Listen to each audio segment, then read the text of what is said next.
Today we're gonna do reseller lingo. Hopefully this will demystify anything that was mystifying and perhaps allow you to show it at your screen when there are words that are yucky and you don't like.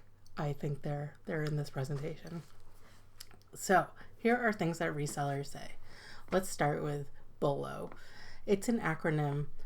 It means be on lookout, or in human understandable language, be on the lookout for. In other words, items to look for because they're good to sell. Others have had success with them. And they are, either high profit or sell fast or whatever the good qualities are. Things to be on the lookout because they're good to sell. BOLO. I don't know why it's abbreviated that way. It's really weird. Next, INAD. This means item not as described. This is generally only applicable to eBay, as it is actually a category that a buyer can select when they want to complain or return something. INAD, item not as described. NWT, new with tags. This is a description that sellers often use and abbreviate to describe an item that is actually, in fact, new, unused, and still has tags on it. Usually this is most applicable to things like clothing. NOS. This means new old stock. And this means generally something that is new, still in the package, new with tags, as it were, except that it's old.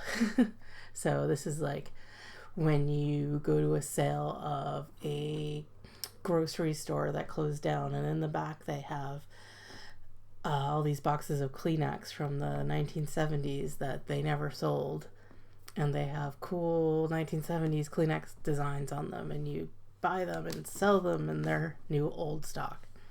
All right. Bread and butter. This is a phrase that a lot of resellers use whilst talking to each other to describe items that they sell that are like your common everyday items. Not a ton of profit, but they either sell fast or sell often or are pretty dependable. Things that are usually easy to find, fast turnaround, like your everyday, the everyday bulk of your business, but nothing special, nothing high value or super fancy, but good old dependable things.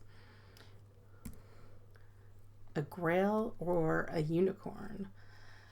Now, Grail can have sort of specific meanings in the more trendy worlds of like sneakers and cards and things, but in a general sense, it just means something that is you've been looking for a long time, or a buyer has potentially been looking for a long time, and it's the ultimate best find. Of course, it comes from the Holy Grail, the ancient sort of early medieval Arthurian legend story that you probably know.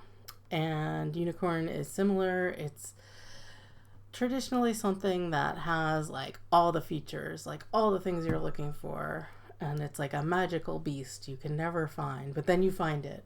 Or as applies to your buyers, they're looking for it and then you sell it and they find it, and it's wonderful because they pay a lot and it's great. All right.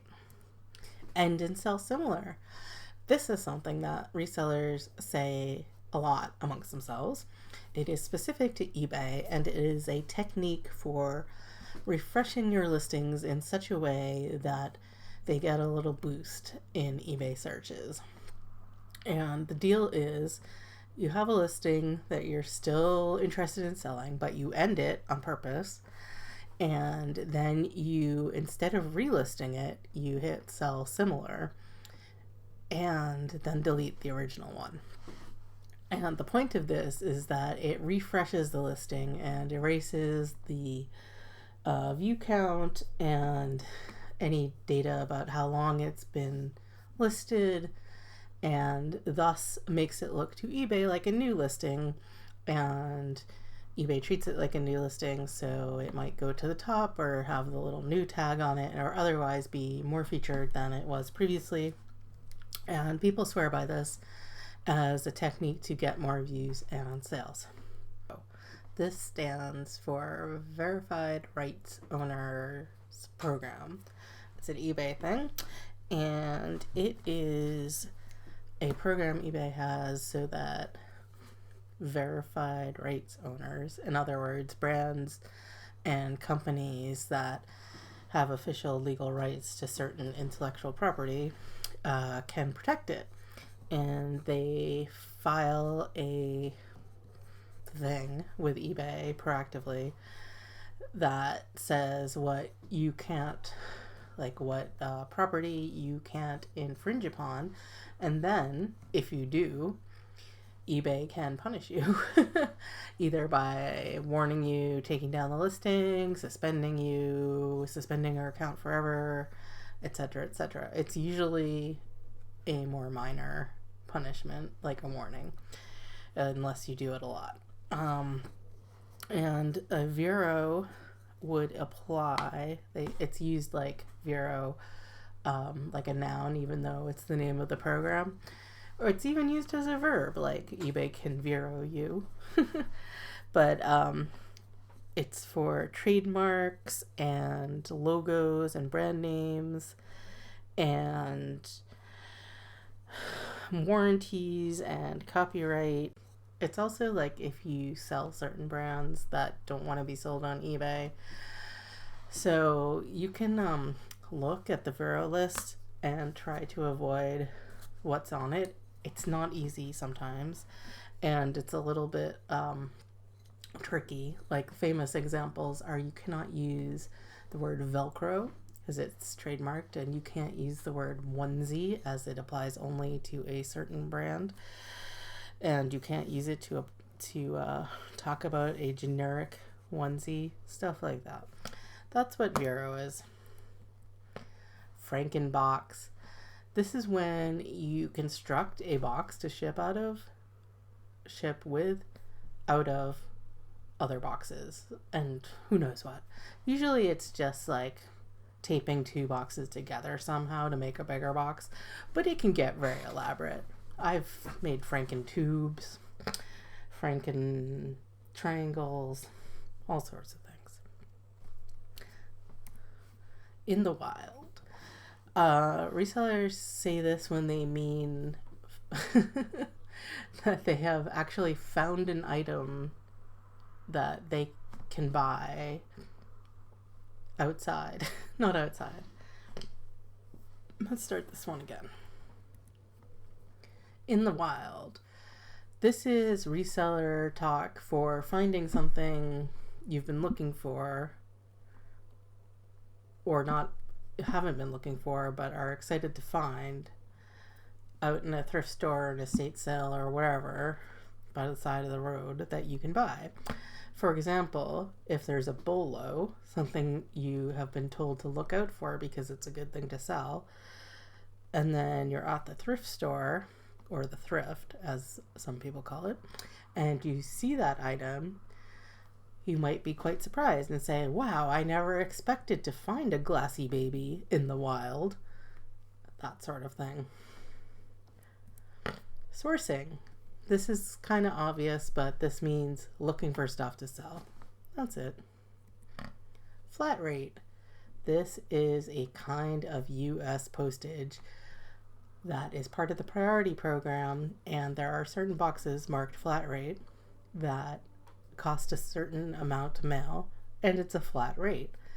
And you can't use these boxes, although they're free, for other programs and other kinds of priority mail, anything that's calculated only for flat rate. And they say flat rate on them, and sometimes they're a good deal, but that's a whole other kettle of fish. IYKYK. If you know, you know. Kind of recursive there, huh? But I find some resellers say this, and it's kind of obnoxious, but it basically is like, you know, they'll show you some thing that they sold that sold for a lot, and instead of saying why it sold for a lot, they'll say IYKYK. Like, they're not going to tell you. If you know, you know, etc. Comp. This is a verb or a noun, and it stands for comparable. Originally, this was used in real estate, I believe, where you would, if you're selling a house, you looked at other houses in the neighborhood to see what they sold for or are selling for, and that's a comparable, and it helped you price your house. But same deal for selling online, and on most platforms you can sort of see what other items have sold for or are selling for and use that information to comp it. So you can comp as a verb, or you can look at a comp as a noun. Sold comps. This is chiefly applicable to eBay, although other platforms, some have ways of doing this. Looking at sold comps is a more accurate way to find out what things have sold for in the past. So on eBay, you look up an item and then you check the sold filter, and you'll see ones that have sold in the past and how much they've sold for. Those are the sold comps, and it will help you to price your item, as long as, you know, things weren't crazy and people sold a thing for way too much or way too little. Then you have to use your brain too. Okay, algorithm. So specifically in the world of reselling, people use algorithm usually to mean search engine algorithm, or more generally to mean what factors influence your placement of your item on the search on eBay or sometimes on other platforms. So when people talk about fooling the algorithm or doing things for the algorithm, or what does the algorithm want, they're talking about search engine optimization, basically. And yes, this is run essentially by an algorithm, which is a whole lot of code with certain characteristics and factors in it that will influence how the computer brings up its list of search results. But it's used kind of in a weird, slangy way in the reseller world. So search engine results is usually what people mean by algorithm. Don't sleep on it, or don't sleep on. This is usually in reference to a bolo. When there's something new that's trendy, or it's like a good deal, it's on sale, it's on, you know, chain store, or some new thing people are really into, like, I don't know, like Underdog or something. Other resellers will say, don't sleep on it. That means go out and get it and sell it for yourself. Take advantage of the opportunity. Bucket list. Of course, this has a general sense in culture in general, but in reselling it, generally your bucket list is full of bolos. Your bucket of bolos. So it's like a list of things you want to find in the wild to sell. Bolos in the wild on a list is your bucket list. Pay up for. This means that you pay relatively a lot for an item because you are confident that it will sell for relatively a lot more than that. And, you know, some people only buy stuff when it's cheap or free. Some people are willing to pay up for items that are going to sell for significantly more. So it's kind of a sales philosophy. Summer slowdown. This is what resellers think happens in the summer, that sales slow down. Probably true, but who knows? Your results may vary. I don't have that one in there, but it's like YRMV. No, people say your mileage may vary. YMMV. Put that in there in your brain. Anyway, yeah, summer, it is generally believed that online sales slow down in the summer, and it is called summer slowdown. Here's another gross one. Not enough meat on the bone. That means that some item you've found to sell or are contemplating buying to sell is too expensive to make a good profit on, or doesn't sell for enough to make a good profit, even if it's cheap. The bins. This is how colloquially, the Goodwill outlet is known. Or, to use English syntax, the Goodwill outlet is known as the bins, colloquially. This is because Goodwill outlets tend to have bins full of stuff you can rummage through and buy.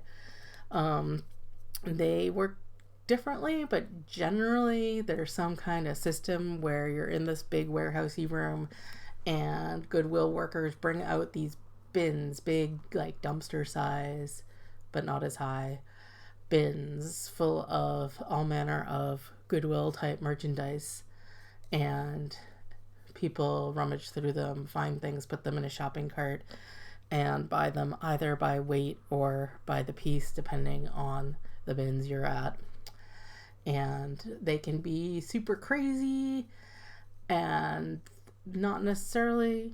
Some are, some aren't, and it's a really pretty unique and fun experience to go to a bins.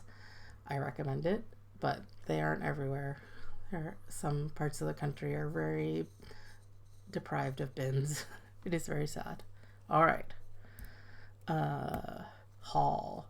You probably know this one, but a haul is like when you go shopping and you bring in a bunch of stuff to resell. So a reseller will say, I got a haul of stuff. And it's like, it's like old-timey fisherman goes out and has a haul of fish. Same thing, except with, junk. And I mean, awesome stuff to resell. And yes, haul is a multitude of items to resell, generally just having been purchased. COGS.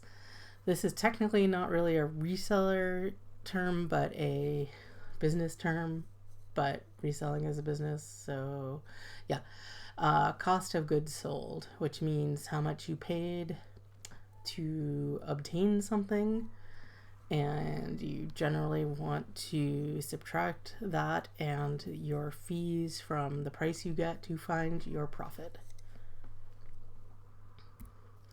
ROI, again, another business term. This means return on investment, and this is basically, is it worth it, whatever the situation. So is spending 3 hours of your time driving to the bins in another state good ROI? That's just an example. Yep. Death pile. This is all the stuff you haven't listed yet that you have obtained to resell. And many people object to this term and call it their backlog or their inventory, back inventory or something like that. It doesn't matter. I mean, you can have a good attitude about it or a bad attitude. Like, you can think you're,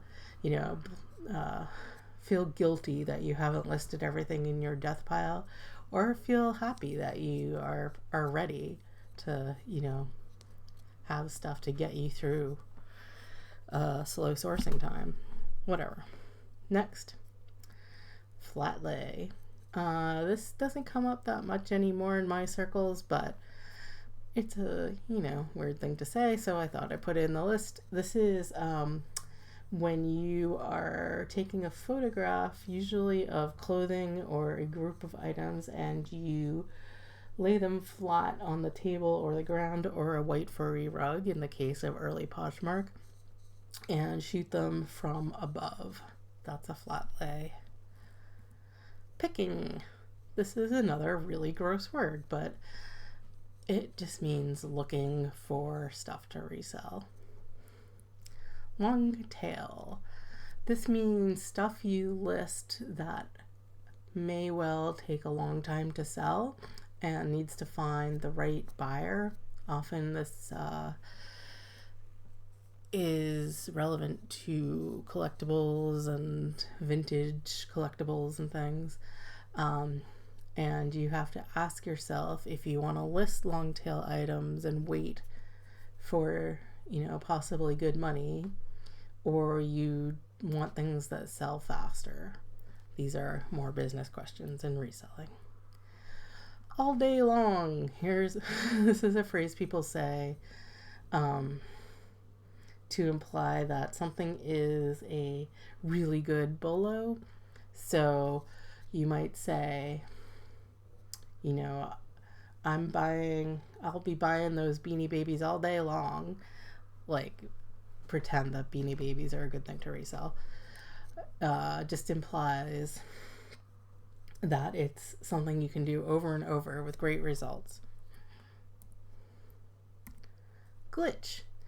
This is the term that people generally use for any bugs in any of the selling platforms like eBay or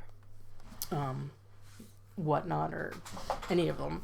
I feel like those are the ones that get accused of glitches the most.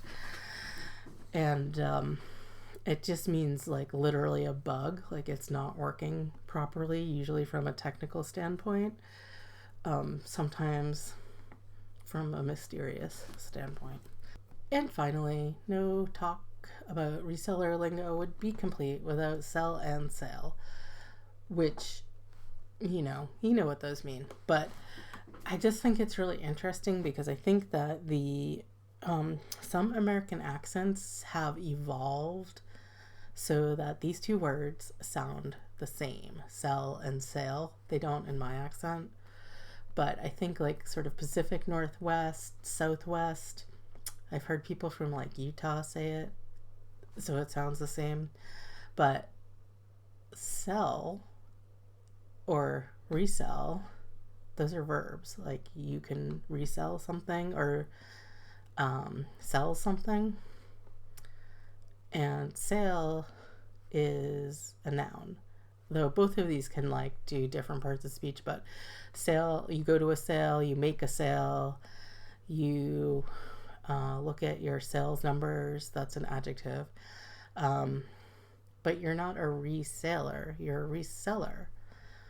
You sell things, you make sales. Anyway, I know it's just pedantic. I'm sorry, that probably sounded snarky, but I just thought it's really interesting the way people are starting to interchange these two words now. And I think it's because the accent shift and some American dialects. And I bet it will change the language so that people, I don't know what will happen, how this will evolve, but just something to keep an eye on.